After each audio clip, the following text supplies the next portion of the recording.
Hey guys, what is up? It is your girl Karen, aka cakedbybabyk, and welcome back to my channel. First off, are we digging the lighting? I feel like it gives a ton more dimension and I'm super in love with it. And second, I am super excited for today's video because we are going to be testing out and reviewing the Chapter 2 collection from Rem Beauty and Miss Ariana Grande herself. She looks freaking stunning. Rem Beauty sent me a few items from her new gOOdNiGhT and Go collection, so we are going to be testing it out on camera and we are going to be talking about all of the juicy details. As you guys may know, this is Ariana's second launch with Rem Beauty, and I actually did try a lot of items from the first launch, and I think the brand overall is very beginner friendly and easy to use. Looking at the lineup of items, it seems like they're continuing with that, and I'm really excited to try everything out. We have some new products and formulations, and we also have skincare with this launch, which I was fully not expecting her to do. As always, full disclaimer, the brand did send me these items, but that in no way affects my opinion. But with that being said, let's go ahead and get into it. So let's talk about all the products that are in this package. The first off, of course, are these two Midnight Shadows eyeshadow palettes. We have Smitten Kitten, which is the more neutral palette of this launch.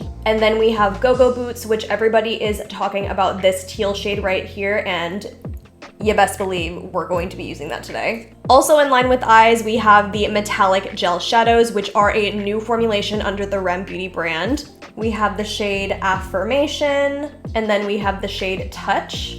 And the last thing for the eyes are her Dream lashes. I only recently tried out the Rem Beauty lashes from Chapter 1, and let me tell you, I love them. They could be a little bit higher quality, of course, but I do think that they are, again, very beginner friendly, and the band is basically non-existent, so it's really comfortable for your eyes. These ones are kind of tapered in the inner corner and they get longer as you go outward, so I'm really excited to see how these look. She also launched a new cheek and lip stain, which are a new product under the Rem Beauty line as well. We have the shade Broadway Baby and Audition.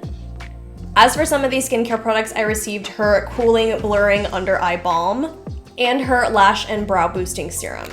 Now, those are just some of the items that I received from the gOOdNiGhT and Go collection. I know she has a few more skincare items and a few other makeup items, but this is more than enough to work with for today's video, so let's go ahead and start playing. I am so curious about her under eye balm. I opened the jar up and it kind of looks a little mattifying, kind of like that dimethicone feel. We're going to apply on the back of our hands first to just do a little patch test. It kind of looks like there's nothing on the back of my hand, but it does feel refreshing. What's interesting is that it feels really thick in the pot, but as you kind of smooth it out, it kind of turns into the consistency of water. Very lightweight. It is cooling, but not in like a tingly, burning type of way. It just feels very refreshing. I have it on this under eye and not this one, and I can't really tell a difference in appearance. We're going to apply on this eye as well.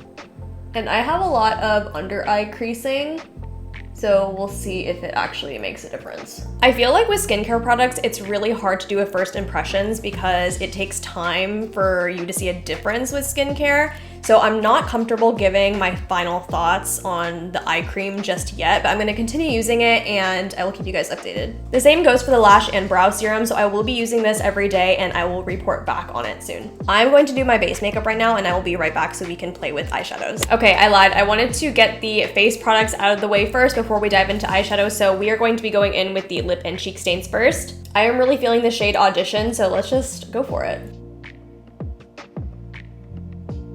Overall, these blushes are super creamy and pretty blendable by the looks of it. I'm barely tapping onto my face.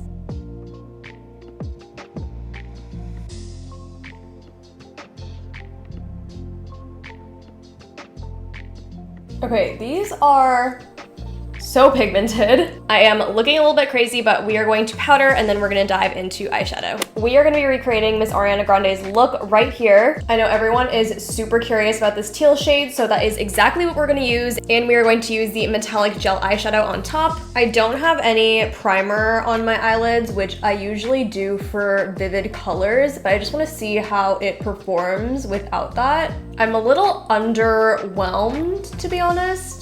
Let me actually do an eye primer on this eye and see if it's any different. Okay, primer's on. I just went in with my P. Louise base.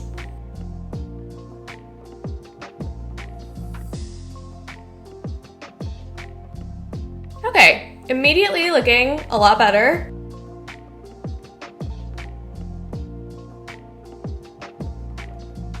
Okay, let me try and get this other side as vibrant, although I'm almost 100% positive it's not gonna look like that without a primer. I'm using the same amount of pressure, I'm packing on the same amount of shadow, and it's just not adding up to this side, so I'm going to apply some eye primer on this side just to get it even. All right, now we're gonna go in with the metallic gel eyeshadow. Ari has a pretty like sharp and crisp line right here, so I'm gonna be using this angled brush. The consistency of these shadows is a little bit like jelly.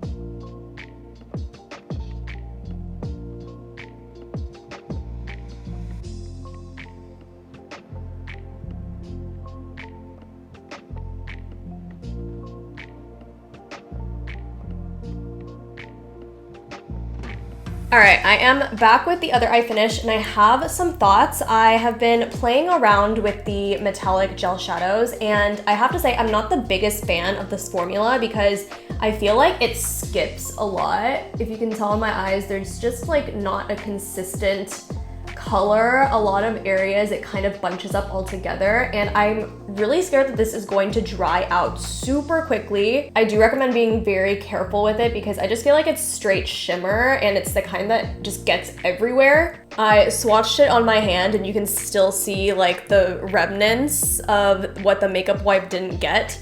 I also have some fallout right along here and I just feel like it's that type of product where it's just hard to get off. So far I'm not the biggest fan of this product and I would much rather prefer using the liquid eyeshadows from the Volume 1 collection. I'm gonna finish off my eye makeup off camera just to save us some time and then we'll go into the lashes. I'm not gonna lie, applying the eyeliner on top of the metallic gel eyeshadow was kind of a struggle, but we are moving on to the lashes. As you can see, I've already cut these to be the appropriate length for my eyes. This is in the style Provocateur and I just love how these lashes are. Like I mentioned earlier, the band is just so thin. We're gonna zoom you guys in again. And we are just applying as close to the lash line as possible. I just saw a flake from the metallic eyeshadow fall from my eye.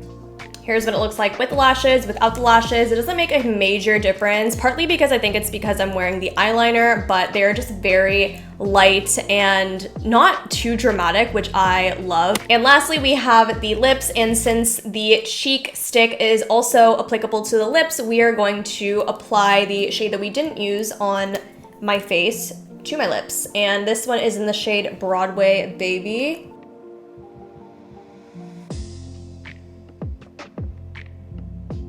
This is what we're looking like for the final result, and what do we think?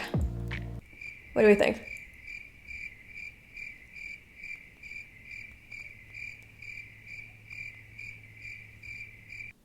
Am I doing it? I have some thoughts.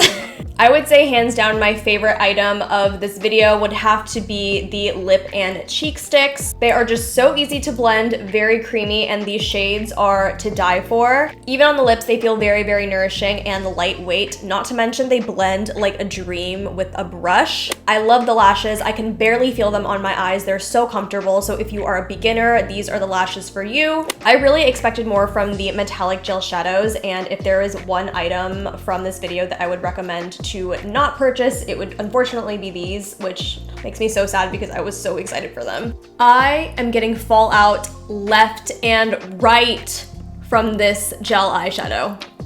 It's getting all up in my lashes, all up on my under eye.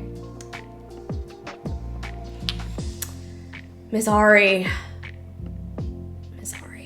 As for the skincare products, like I said before, I just don't feel comfortable giving a valid recommendation at this time just because I've only used it once. But so far, I am not mad at this eye balm. But we are gonna keep using these and I will keep you guys updated. And last but not least, we have the eyeshadow palettes. I know I only tried this teal shade out of both of these. And keep in mind that I did have to reach for a primer to get a better color payoff. So you do have to work with it a little bit. Just based on that factor alone, I don't think that I would actually purchase this with my money. money, but I don't think I gave these a fair shot because I did just use one shade out of 2 palettes. So let me know if you guys want a more in-depth review on these because like I said, I did love the eyeshadow palette from volume 1. That concludes my thoughts on Rem Beauty Chapter 2. This was a long one, but I hope you guys really enjoyed. Let me know if you guys will be trying out anything from this collection. And with that being said, don't forget to like, comment, subscribe, thumbs up, all that good, and I'll see you guys in my next one. Bye.